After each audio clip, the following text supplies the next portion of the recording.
check it. So welcome I like back to On the Road to I Rock, like the Tracii leopard Guns. skin. For the third time, I made this. I spent at least 6 minutes on Canva making this, hoping that you would notice it. I wasn't going to bring it up, but here we are, leopard skin. And what I've learned, It's thanks to LA great. Guns and this new album, is I don't remember how to spell leopard the correct way, thanks to Def Leppard. Right. I'm really Right. struggling with And that. There's an O involved, and there is, but I mean, what is a Def Leopard, and why is it spelled like that? exactly that screwed it up forever. And so now we have leopard skin, which I love this. I love the art here. Did people even design this anymore? Is it just AI? How do we do this now? Yeah. Phil's wife painted this picture by hand. It's freaking awesome. Wow, that's old school. Thank you. Yeah. We're old. Actually, that was one of my questions I had for you. You are not old. Thinking about just this whole genre, like from the holdovers from like the 80s, you have to be the youngest musician left. You have to be. There's still a 5 in on your number, right? Yes, there's still a 5 in my age. I'm 59. I just turned 59. So I am the young one. I'll always be the young one. So like that's I don't know what it means, but I'll take it. Well, you had to be like, how old were you when you just started like hanging out on the strip and party? Like, were you like 18 years old, 17? 15. Yeah, that's insane. Yeah, I was really young. I was riding my skateboard to the Troubadour and the whiskey. Man, what a life. I grew up in Clinton, Missouri, where, we had a park next to my house. That's kind of cool, right? You had the freaking Sunset Strip in your backyard. Yeah, I also had a park next to my house, but I also had the Sunset Strip. Dude, this album, I think that what's cool about it is that you guys not only have evolved as LA Guns over the past 40 years, but you've evolved in the last 10 through your your incarnation here this last 10 years of an entity that LA Guns has been. You guys have evolved from when you started making records back in 2017 to now. That's insane. I mean, I think that musicians should evolve, you spend all that time practicing your craft and songwriting and recording techniques now. And it's a shame when, bands and musicians don't take it seriously anymore to the point where it gets boring, and, I don't want LA Guns to be boring. It's anything but that. And this album really leans into kind of the more, more 70s influenced, if you want to call it that. This is a very eclectic album. There's a lot of different styles, but like really kind of leans into that 70s stuff. It's like a far cry. It's very different than like, The Devil Made Me Do It or The Missing Piece. It's really different than that. And I think that like, was that something as part of the writing that, hey, you guys, like you were trying to go in a direction? As it just kind of manifest itself? How did this sound kind of come back to be? Well, I think that, this is definitely a breath of fresh air from, the very heavy stuff. But it all depends on the mood I'm in when, I get the email with the deadline to turn the record in. It's like if I'm in a great mood, the chances are more stuff like this will come out. If I'm feeling groggy and like I need my morning donuts and coffee, then it's going to be dark, But in this case, I wanted to make a fun record. I wanted to stray a little bit from the swampiness that we're good at and, kind of remind the band and myself that, hey, we're still just a rock and roll band and, look what we're capable of in this direction. And, the glue is always Phil Lewis. When Phil sings, it's LA Guns, it's undeniable, which gives me a lot of freedom to write music that I really love. And then I know he's just going to come up with something amazing. Well, I mean, you talk about prolific. I mean, you guys have now released 5 albums in 10 years? 7 years. Yeah. And and since 2017. So it's a stark contrast from so many other bands that are kind of holdovers from your era, as we might call it, that have leaned into the idea that not making new music at all. So like how you guys have gone kind of to one extreme that is so Right. satisfying for fans, and then you have this other extreme of just like we don't do that. We're playing the hits, so to speak. Like where do you Well, fall in line with that? I just wonder what they're doing with all that time. You guys do the shows and they're great, but like, what do you do during the week? Like, I mean, this is the only thing I know how to do. Is write and record and tour and support albums, while raising two kids that don't live with me. So, what do these other people do? I don't know, but everybody has their own method. Everybody has their own life and lifestyle. But the LA Guns lifestyle is creating music, putting albums out, and touring. That's what we do. Speaking of that, you just come back from the Monsters of Rock cruise, and one photo that stood out to me in particular, I love this picture, you and Frank Yeah. and my buddy, the Mean Man, Chris Holmes. You Yeah. just wouldn't meet a bigger Wasp fan than me here, Tracii. So like you told a story, I think on the And caption of this picture about going to see Wasp at the Troubadour. I guess that would have been probably what, 84, 85. Like what was your memories of that, and kind of what's your reverence yeah, for Chris Holmes? he's the first guy that ever scared me on stage. I walked in there, and again, I was 15. It had to be, 82, 81, 82, 83, maybe. I don't know. But Wow. yeah, I walked in and I went to see Motley Crue or Wasp because I had recently seen Motley Crue, for the first time. And Chris Holmes was so tall and so loud, and he has this tattoo that I kind of pirated of him. I have this one. He has one right here too, looking up at him, right? And that's the first thing I noticed when I saw Chris Holmes for the first time. And he has such an impact on me as a guitar player, and that nastiness. I could never be 6'5". You know what I mean? So I had to do everything else I could that Chris could do without being this giant, awesome fucking guitar player. Will look like some great memories too. Here you are with a bunch of the guys. I mean, it just looks like the camaraderie. I've never been on a cruise yet. I know it's crazy. I wanted to do it, but like just right here, like the camaraderie must just be off the chain here. We just had Jeff Scott Soto on last week, so there he is, and the guys from Night Ranger, and man, what it just looks like a complete blast here. I mean, this is summer camp for us.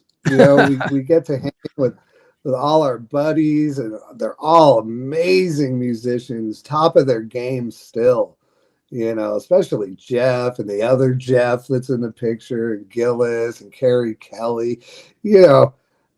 I always look so forward to getting together with any of those people in any setting, because the conversations are just, they don't end. The stories, and and this was a really good Monsters of Rock cruise. I mean, I was in a van leaving the boat with Nuno. You know what I mean? And we were just talking about Zeppelin and recording, and all this stuff that we're all at that same kind of level in our career of being the creative force even behind the mixing board. So all those discussions take place in these kind of events, and then you get to go watch these guys, and everybody's so good.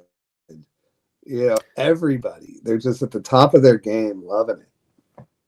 Yeah, and for a lot of American fans, there's bands on there that you don't get to see that, or maybe from overseas or from Sweden that don't get to tour here regularly. I mean, there's so much to that, and I'm got to do it here before it's too late. LA Guns, this tour, you guys got a ton of dates, and it starts in just a few weeks. And not only that, Tracii, but for the first time since I think 2016, crazy, you're going to be here in Kansas City, May 22nd at Knuckleheads. This is a venue you guys have never played, but it was tailor-made for LA Guns here in Knuckleheads, and a big tour, and of course some dates with Tom Kiefer coming up. So man, lots of dates rolling out here. Yeah, that's the short list. Right. That's the ones we're able to put out right now. It looks like we're going to be going all the way through May next year. Oh my God. And that's basically all United States, so we're gonna have a lot of fun, man. Well, there's like this perception out there that like maybe you don't like touring, you don't care to like that's obviously not the case. Like you guys play so many Yeah. dates, this is a huge tour. That's obviously Oh, not yeah. true. Yeah, I mean, we've always been extremely active on the road, less active overseas since the pandemic, unfortunately. But there's the United States is always ready to make up for it. And yeah, I got nothing against playing, that's for sure. A couple of tremendous videos so far from you guys on this album, and they kind of go together. You got Taste It, Yeah, right, and Lucky Motherfucker, and they kind of go back to back. And this is like right. kind of, I love the creativity of the videos, and it kind of there's a carryover here and kind of a story, and Yeah, it's hilarious. And you got this like bar band thing going on, and I don't know, these two yeah, videos are awesome. And like usually when you get you get two videos or two singles like this, there's usually one that's just a lyric video and you throw it out. Like these are like two like really right. well made like little movies, Yeah. really. Yeah, I mean, that was the thing now we're with Cleopatra Records. Brian and Matt, those are the people I deal with the most. And I've known Brian, 2/3 of my life, and so he's behind the vibe of LA Guns, not just making records, but we had the opportunity to make a couple videos. I figured I looked at some directors' reels and stuff, and I'm so over the epic video, like "Let a rock God." We're not that. We're just not that. So I got together with this guy Jarrell and Jason Wish and Jeff Tremaine, the Jackass guy, Oh yeah. and we were having phone meetings and what could we do to make this one big thing that segues, each one kind of goes with each other. And we said, let's make a contest where a guy gets to see a gig by himself, and then you guys show him around LA the next day, kind of a thing. And that's what we ended up doing. And it was so much fun because Mark, the actor, is the biggest 80s hard rock fan. He knows all the details about all the bands and stuff. So he was telling us stories, for 2 days that we were just surrounding this guy. And he's such a good sport. He was up for anything. And yeah, I mean, I think the key word to everything we're doing is fun. And the videos are fun. One fun thing you've done recently is you did a song with our guy, a good friend of the show here, Drew Cagle and the Reputation. Yeah. Man, the great song. And like when you get stuff like this, or you take bands out on the road, I mean, you guys play so relentlessly and you have a lot of, sometimes it'll be local acts or national acts that are just getting their start. Like how would you vibe with someone to like, hey, let's do a song together? Like that just came across so natural, and he was so grateful for it and called you, the most underrated guitarist of all time, a lot of kiss ass things, but I agree with him on most of them. Yeah. No, Drew, they play with us from time to time. Yeah. And, he had sent me an email, said, hey, I got this song, would you play guitar on it? And I mean, of course, that's what I do for a living anyways, so I'm like, well, yeah, let me hear it. I got the song and I was really surprised. I was like, wow, this is old school, hard hitting, AC/DC-ish, Aerosmith-ish kind of music that I grew up on, and I wrote him out. I'm like, hell yeah, I'm doing this, and I came up with a couple hooks, guitar hooks for it. And then when it came out, man, people really responded to it, and people are still responding to that song. And it's a really good song. I mean, it shows you the value of a good song. And I think he did a great job. I think he's very intense, he's really hungry. He really wants to do this as his life.